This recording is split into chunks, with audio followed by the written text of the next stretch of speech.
Authority की थी और इसके अंदर जो कठिनाइयाँ हैं उसके ऊपर विचार किया गया है। विशेष तौर पर इनकम के नाते से जो कठिनाइयाँ हैं, लोगों के डिस्प्यूट्स हैं, क्योंकि जो पहले से सेल्फ डिक्लेयर्ड इनकम है उसको बाद में वेरीफाई किया जाता है। लोकल कमेटी वेरीफाई करती है, सेक्टर कमेटी वेरीफाई करती है, जोनल कमेटी उसके ऊपर रिकमेंड करती है उसको, और बाद में उसको फाइनल माना जाता है कि ये चीज़ वहाँ से रिकमेंड होकर के आई है वेरीफाई करने के बाद। और उसमें कुछ लोगों ने अपनी इनकम जो कम दिखाई है, वेरीफाई करने के बाद उनकी ज़्यादा मिली है, तो निश्चित रूप से उसको ठीक किया गया है।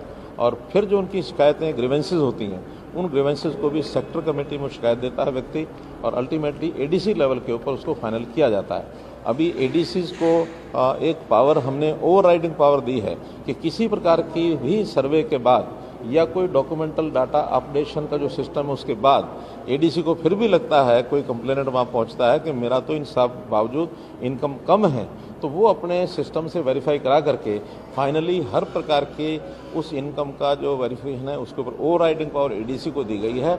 एडीसी फिर भी उसको कम करना चाहे तो करके उसको अपलोड कर सकता है। इस प्रकार की जो शिकायतें हैं अभी जो पेंडिंग हैं, लगभग 2 महीने में आज हमने जो तय किया है कि हर एक शिकायत को निपटारा करके उसको कंप्लीट किया जाएगा, जो इस प्रकार के सारे विषय हैं। ऐसे ही ग्रीवेंसेस इस नाते से जो लोग इस प्रकार के किसी प्रकार के ग्रीवेंस अपने परिवार पहचान पत्र को ठीक कराने के लिए, मानो कोई एड्रेस गलत है, टेलीफोन नंबर गलत है, कहीं नाम की गलती है, कुछ और है, ये ग्रीवेंसेस भी अभी तक 8,64,000 ग्रीवेंसेस आई थी, जिसमें से 8,18,000 ये ठीक कर दी गई हैं, और बाकी जो बची हैं लगभग 46,000 इनको भी अगले इस 2 महीने में इसको भी ठीक कर दिया जाएगा, ताकि कोई ग्रीवेंस किसी को इस प्रकार की न रहे। फिर भी एक रेगुलर सिस्टम, कोई भी अपडेशन है, कोई चीज़ उसमें कम ज़्यादा करनी है, उसको रेगुलर तरीके से एडीसी की अध्यक्षता में वो सब कमेटियां लगातार इसको करती रहेंगी। और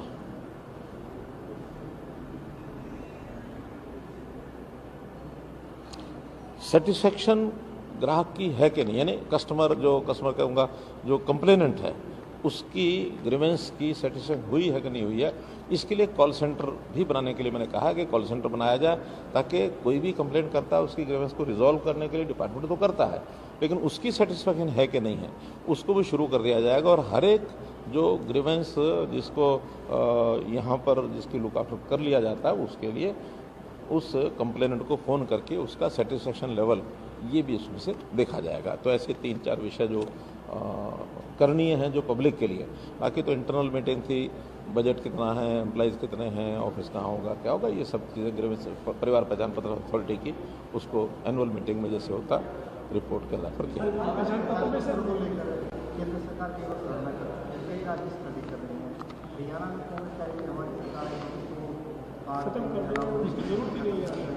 देखिए, आप लोग पहले भी ये पूछ चुके, मैं फिर बता रहा हूँ कि जो चीज़ें हमने नए जितने भी ऐसी चीज़ें शुरू की हैं, क्योंकि व्यवस्था परिवर्तन बहुत आसान नहीं होता। व्यवस्था परिवर्तन को स्वीकार करना अपने आप में बड़ा कठिन है।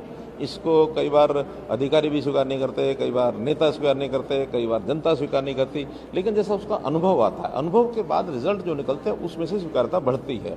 अब चूँकि इसके रिजल्ट आने लग गए हैं, हर किसी को इन चीज़ों के लिए अब जो चक्कर नहीं काटने पड़ते हैं सुविधाजनक तरीके से, नहीं तो हर छोटे काम के लिए भी व्यक्ति अपने जिला केंद्रों पर अथवा चंडीगढ़ राजधानी पर कितने चक्कर काटता था। अब हम जाकर के देखेंगे फील्ड में तो कहीं किसी व्यक्ति को आने जाने की जरूरत नहीं पड़ती। प्रोएक्टिव सर्विसेज उसके घर तक पहुंचने लग गई हैं। ज़्यादा ज़्यादा उसको अगर जाना पड़ता तो अपने गांव के सीएससी सेंटर पर वहां तक वो जाता है। वहां जाकर के अपना, बहुत लोग वो तो ऑनलाइन सर्विस अपने यानी मोबाइल पर या कंप्यूटर पर घर बैठे कर सकते हैं। सब सूचनाएं उसको मोबाइल पर मिलने लग गई हैं कि आपका नाम इसमें रजिस्टर हो गया, आपकी कंप्लेंट यहाँ पहुँच गई, इसको ऐसे ठीक करना, और जो ठीक होने के बाद रिजल्ट ये उसको मिलता है। विदिन 24 आवर्स भी पूरी स्टेट में कोई मैसेज किसी को देना हो तो इस सारे सिस्टम से संबंधित लोगों को पहुंचाया जा सकता है। तो ये जो सुविधाएं हुई हैं, इसके कारण से विपक्ष केवल उन लोगों को तो ध्यान रखता है जिनकी छोटी मोटी ग्रीवेंस होती है, क्योंकि वो लोग पेश होते हैं सब जगह कि मेरा ये ठीक नहीं हुआ, मेरा ये ठीक नहीं हुआ, लेकिन वो थोड़े चंद लोग होते हैं। उनके कारण से अगर वो कहेंगे कि इन व्यवस्थाओं को ख़त्म करेंगे तो हमको तो उसका नुकसानी नहीं लगती, हमको तो ये लगता है कि जनता इनको जवाब देगी। जब वो कहते हैं कि हम आएंगे पीपीपी खत्म कर देंगे, हम आएंगे पोर्टल खत्म कर देंगे, हम आएंगे मेरिट उठा के फाड़ के फेंक देंगे, जितनी बातें वो कह रहे हैं जिसका जनता को लाभ मिल रहा है वो अगर इसका विरोध करेंगे तो जनता निश्चित रूप से उनका विरोध करेगी। वो इनको फाड़ेंगे, जनता उनको फाड़ेगी। सर, महागठबंधन जो है वो आज बिहार के पटना में किया जा रहा है, किस तरीके से 2024 से पहले 1:1 की थ्योरी को अपनाया जा रहा है? देखिए, ये लोकतंत्र है और लोकतंत्र में ये सब प्रयोग होते रहते हैं। कोई पहली बार हो रहा है ऐसा नहीं है, ये पहले भी होते रहे हैं। और जब से देश में लोकतंत्र का ये जागरण हुआ है, यानी देखा जाए तो एक समय ऐसा था कि कांग्रेस मतलब शासन, शासन मतलब कांग्रेस, जैसे टूथपेस्ट मतलब कोलगेट, कोलगेट मतलब टूथपेस्ट, ये सिनोनिमस हो गए थे। तो ऐसे ही शासन और कांग्रेस ये सिनोनिमस हो गए थे। लेकिन 1970 में देश में जब आपातकाल लगी, संयोग से 25 जून आ रहा है, 25 जून का दिन इसी बात के लिए जाना जाता है कि देश में ऐसा काला कानून लागू किया गया जिसके कारण से जन जागरण हुआ। और जन जागरण के बाद पहली बार कांग्रेस शासन को पलटा मारा गया। तब वोटर को समझ में आया कि नहीं, वोट में एक ताकत है, और उस वोट की ताकत के कारण से जनता जागरूक होने के बाद क्या ठीक है क्या गलत है इसका विवेक जनता जानती है और जनता उसके अनुसार निर्णय लेती है। तो कोई कुछ भी करे, आखिर जब किसी का बस नहीं चलता तो सब कुछ बटोरते हैं, इधर से बटोरते हैं, उधर से बटोरते हैं। ठीक कहा हमारे मुख्यमंत्री पंजाब मान ने कि इस मौके पर कोई बटेर, कोई बंदर, कोई बिल्ली, कोई भालू जब सब इकट्ठे होते हैं, तो जब इकट्ठे होते हैं तो उस समय क्यों इकट्ठे होते हैं? इसलिए इकट्ठे होते हैं कि सामने एक शेर है। ये मैं नहीं कह रहा, ये कहा पंजाब के सीएम मान साहब ने कि सामने कोई शेर है। अच्छा, मैं वही कह रहा हूँ, उस बंदर, बटेर और भालू शेर के उसमें, उस झुंड में, शेर तो सामने ही है, तो उस झुंड में अब वो भी जाके खड़े हो गए, उनको भी ध्यान में आ गया कि सामने शेर है। इसलिए मित्रों, ये सारी चीज़ें लोकतंत्र में चलती रहती हैं, कोई समस्या नहीं है। तो खैर, ये हम भी जानते हैं, आप भी जानते हैं। एक विषय मैं आपको और बताना चाह रहा हूँ कि इससे पहले हमारी पावर डिपार्टमेंट की मीटिंग हुई थी और उस पावर डिपार्टमेंट में भी 2-3 निर्णय हमने जो लिए हैं, अच्छे लिए हैं। एक निर्णय जो गरीब परिवार है, अंत्योदय श्रेणी के, जिसकी इनकम लिमिट हमने 1 लाख रुपया प्रति वर्ष रखी हुई है, उसको अंत्योदय फैमिलीज कहा है। अंत्योदय फैमिलीज के बिलों के जो झगड़े हैं वो भी काफ़ी हैं। उसमें बहुत लोगों की डिफ़ॉल्ट अमाउंट हो गया, उनके ऊपर पेनल्टी लग गई, उनके कनेक्शन कट गए। तो हमने आज निर्णय लिया कि पहली बात तो ये कि उनको किसी प्रकार की पेनल्टी वो नहीं लगेगी, उसको सारे को माफ़ कर दिया। दूसरा, डिफ़ॉल्ट अमाउंट कितनी भी हो, more than average bill of 1 year, इससे ज़्यादा डिफ़ॉल्ट अमाउंट उसको नहीं देना, चाहे 10 साल का भी पेंडिंग बिल हो, तो 1 साल का उसको मैक्सिमम देना होगा। और जिसकी 150 यूनिट पर मंथ, ये एक एवरेज मान करके हम चलते हैं, तो उसको ज़्यादा जो मैक्सिमम अगर उसको बिल देना होगा तो वो 36 रुपये साल का देना होगा, अर्थात 300 रुपये महीने का। तो बाकी सारी चीज़ें उसके ये, और वो भी उसको 3600 रुपया, आज उसमें से मानो कुछ एक अमाउंट शायद 900 रुपये तय किए, 25%, उतना जमा कराने के बाद और उसका कनेक्शन चालू हो जाएगा। और चालू होने के बाद फिर उसको 1 साल तक बिल नहीं देना, बाकी जो बिल है उसका अगले 2 साल में डिस्ट्रीब्यूट करके, ताकि उसके पास बजट ज़्यादा उसका बिल करना बढ़े। लेकिन कनेक्शन कराने के लिए शुरू में शायद 4 महीने का बिल होता है, जिसका ACD, वो एक अमाउंट ऑफ जो 4 महीने का बिल होता है, उसका कुछ कहते हैं डिपॉजिट। वो डिपॉजिट, क्योंकि पिछला डिपॉजिट उसका डिफ़ॉल्ट अमाउंट में ख़त्म हो जाता है, तो अगला डिपॉजिट 4 महीने के बिल का, यानी 600 यूनिट का 1000-1200 जो बनेगा उतना ही जमा कराना। उसके बाद उसका कनेक्शन चालू हो जाएगा और फिर वो लगातार अपना बिल भरता रहे, और बाकी अमाउंट उसको 2 साल में, अगले 2 साल में उसको देना है। तो एक ये स्कीम आज पास की है। ऐसे ही अनऑथोराइज कॉलोनीज, जिनमें कनेक्शन अभी नहीं दिए जाते थे, बहुत से कारण थे कि भी कॉलोनी ऑथराइज नहीं है, तो हमने कहा कि बिजली और पानी, 2 ये फंडामेंटल राइट हैं व्यक्ति के, तो कोई उसके ऊपर किसी प्रकार का डॉक्यूमेंट नहीं मांगा जाएगा। केवल उसने अप्लाई करना है कि मेरे घर में कनेक्शन नहीं है, उसको 1 महीने के अंदर अंदर जो भी जो राइट टू सर्विस कमीशन में जो कनेक्शन देने की विधि है, उसके हिसाब से उसको कनेक्शन दे दिया जाएगा। कोई और पूछताछ नहीं की जाएगी। डिसकनेक्टेड कनेक्शंस को भी 1 महीने के अंदर जोड़ दिया जाएगा। सर, ये जो आप बता रहे थे, ये अंत्योदय परिवार जब 1 लाख तक के वाले परिवार है, उनको ये लाभ मिलेगा? हाँ, अभी उनको मिलेगा। देखिए, 180 है वो है BPL, 1 लाख से नीचे है अंत्योदय।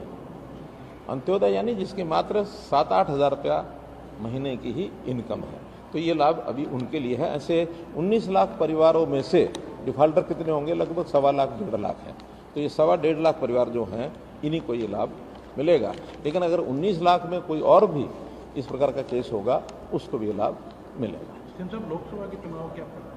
इसी के अंदर एक विषय है कि किसानों के जो उन्होंने कनेक्शन लिए हुए हैं और उन कनेक्शंस का जो लोड है अभी कम है, तो कई बार किसान को अपनी आवश्यकता के हिसाब से मोटर बड़ी लगानी पड़ती है, लोड उसका बढ़ाना पड़ता है, तो वो आसानी से उसका लोड कनेक्शन बढ़ाने के लिए उसको कठिनाई आती है। तो आज हमने तय किया कि voluntary disclosure of their load ये किसान करेंगे कि अपने आप वो बताएंगे कि मेरा इतना लोड है, इतने हॉर्स पावर की मोटर मेरी काम करेगी, उसका ऑटोमेटिकली उसको जैसे वो डिक्लेयर करेगा उसका लोड बढ़ जाएगा, उसमें किसी प्रकार की परेशानी उसको नहीं आएगी।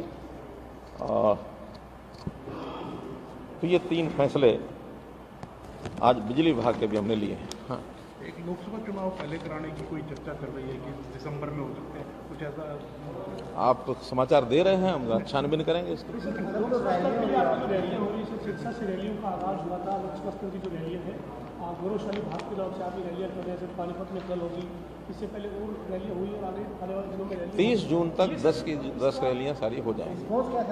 बहुत अच्छा है। आप लोगों में से कोई सिरसा अगर गया हो तो मुझे मालूम नहीं, लेकिन मैं तो स्वयं वहाँ जब देखा है तो अभूतपूर्व रैली, और खास करके सिरसा क्षेत्र माना जाता है कि शायद बीजेपी का वहाँ कुछ हमारे लिए ठीक नहीं होगा, लेकिन बीजेपी की इस प्रकार की सफल रैली लोग भी उसको देखते रह गए कि एक बहुत रिस्पॉन्सिव रैली जिसको करना चाहिए वो हमारी सिरसा में हुई है।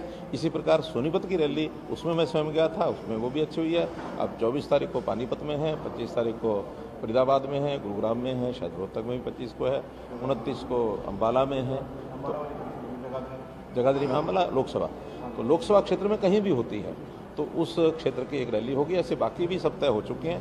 30 तक सभी रैलियां संपन्न हो जाएंगी।